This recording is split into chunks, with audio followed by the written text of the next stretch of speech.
Hello everyone, this is Harmony and I am recording from Perth in central Scotland.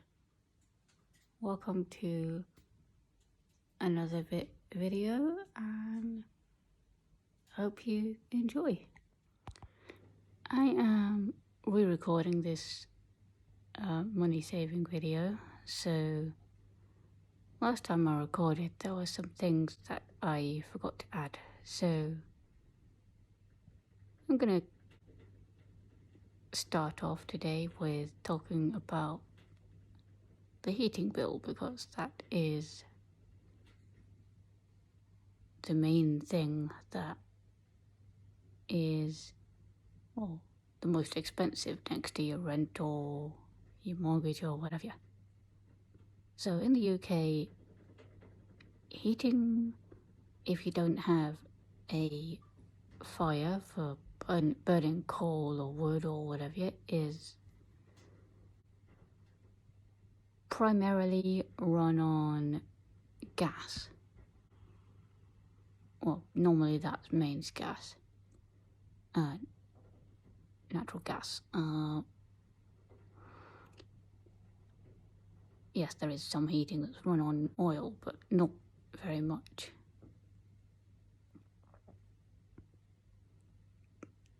And some heating is electric storage heaters. Now, this particular apartment is run on gas central heating. For somewhere like this, I would say a thing to do would be to turn down the thermostat or the temperature control on the boiler to somewhere that's medium, say 15, 16 degrees, or even some people turn them down to 14 as opposed to 25, 30 degrees. That will obviously save quite a bit of energy because you're not using as much, and it will inevitably save money because there comes a point where the temperature doesn't actually make a difference, but the boiler is heating regardless. There's a temperature range near the top where it doesn't matter if it's above, even if you don't feel the change in temperature, it shows it on the controls as being, and it won't make a difference if you turn it down. So I would say go ahead and do that. At the minute, the temperature is on here is about medium, just above medium. So yeah, in connection with the heating though, I would also say, because gas central heating is not the best, let's face it, you don't really feel it unless right in front of the heaters, especially since a lot of places in the UK don't have good insulation in the walls or the roofs. I would also say that portable electric heater is very useful because those things heat up really quickly and you can move them around from room to room, and I find shutting the door of the room that you're using the electric heater in to be highly useful, because then it heats up the room and you don't have to have it on for as long just put it on for only as long as you need it and then turn it off again and put it back on later.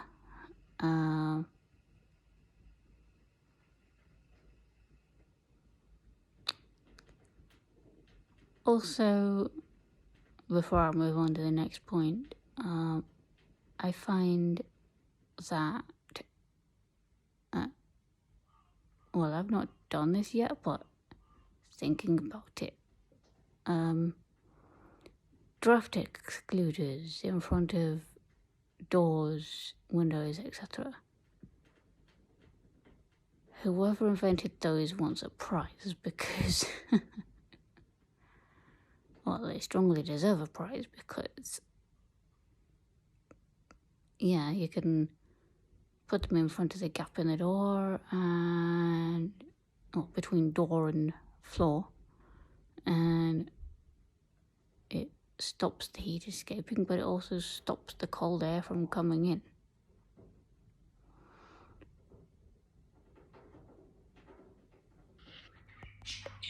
So, onto the point about keeping the individual people warm, as well as just the home in general, or whatever building you're in. So, for keeping the individual person warm, I think it's always a good idea to have plenty of hot drinks. I personally prefer tea, but I know some people prefer coffee or hot chocolate or something like that. So all those are good for keeping warm, and being the winter months, make some soup. Soup is good. Not only are they nutritious, but they're also, well, great for keeping warm. And you can keep them in the fridge and reheat them later, especially if you make a larger quantity.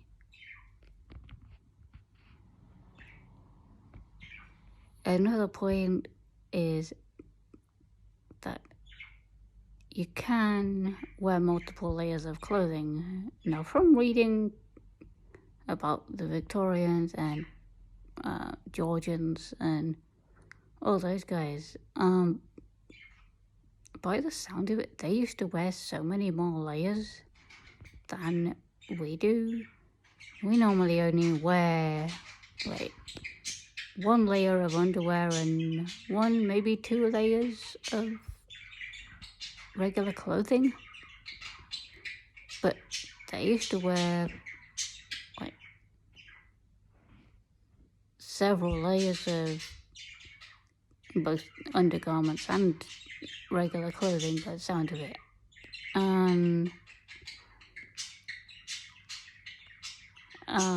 Then again, they also used to have actual fires which would keep the place warmer.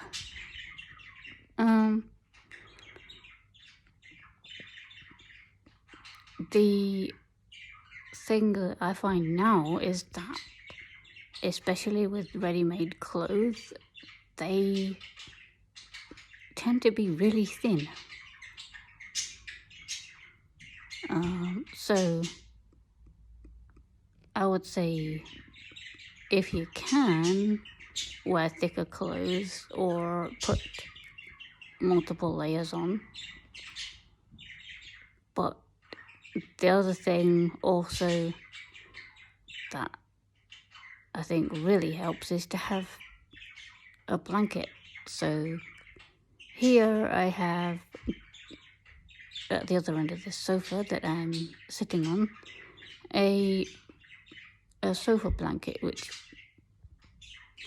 can probably cover 2 people if it really wanted. So that's highly useful. And there's another blanket on the bed. I got it for Christmas, but it was one of those that's sold as a sofa blanket, but it ended up on the bed, and it just kind of stayed there. and it keeps you so much warmer, in addition to whatever clothing you're wearing or your duvet or whatever.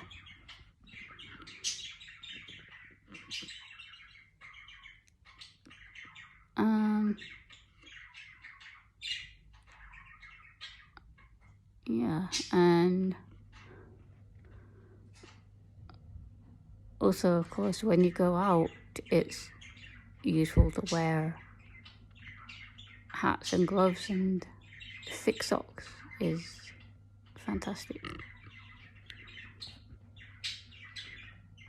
But again, unless you get a pair of wool socks or something like that, most of the time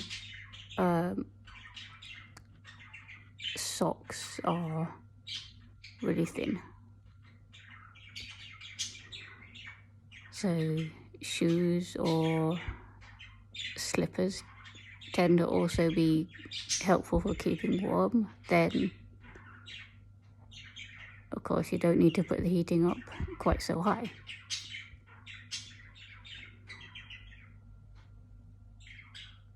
Now, a thing I've started doing now is making a flask of tea or something like that, because then you don't need to keep reheating your kettle, and therefore you don't need to use so much energy, which will be cheaper in the long term. So on to more general tips for this portion of the video, the remainder of the video. When cooking food, I would say meal planning is incredibly important, and not as good as I would like to be at this, but then again, I try to run my own businesses and do things around the home as well, so that doesn't there are times that doesn't really go too well, but meal planning when you can and using fresh ingredients, or at least cooking from scratch, saves a lot of money. Equally, avoiding things like takeaways, and if you have to or really want to eat out, go and have the restaurant experience, because you're paying a similar price anyway. Also, I think keeping things clean is important, and keeping things tidy, because then you save yourself time, but also keeping things clean can actually result in things lasting longer, because then you don't have to repair it or replace it as often. And another thing in connection with that kind of is repair things whenever possible rather than replace them. I had a friend who needed to replace the screen of her phone, and that replacing the screen only cost £40, whereas to buy a new phone would cost, I don't know, £400, £500, and that made the phone she'd had for about 10 years last 7, 8, 9 months longer, at least. And for all I know, she could still have the same phone now. Also, another huge tip that I have is use reusable products, especially things like reusable shopping bags. Your traditional cloth shopping bags, or you can buy them now. Some are, yes, made of strong plastic or some kind of strong fabric. But either way, those you can just reuse and reuse. Or alternatively, if you have carry bags or things already, you can just reuse those, use what you have even better. And similarly, instead of straight away buying a stainless steel flask or travel mug or something, if you have a bottle of, like a drinks bottle from, I don't know, a fruit juice or a water or whatever, you can just use that for as long as possible. And the final thing that I can think of really is use public transport whenever possible, or walk, because both of which are cheaper than using taxis or driving. And actually, in some places, it's really hard to find places to park the car anyway. So you end up walking almost as far as you would if you'd just taken the car.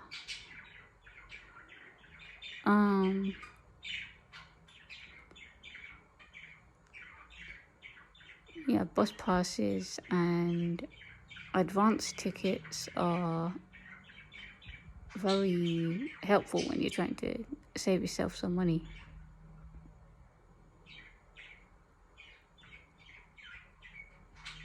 Well, that's all the things I can think of for now. But yeah, if you would like to add any or suggest any other tips, then feel free to do so in the comments below the video. I hope you enjoyed this video and or found it interesting. If you did, you can feel free to like or comment or both, or subscribe to my channel or share it with your friends. Thank you for watching, and I will see you in the next video.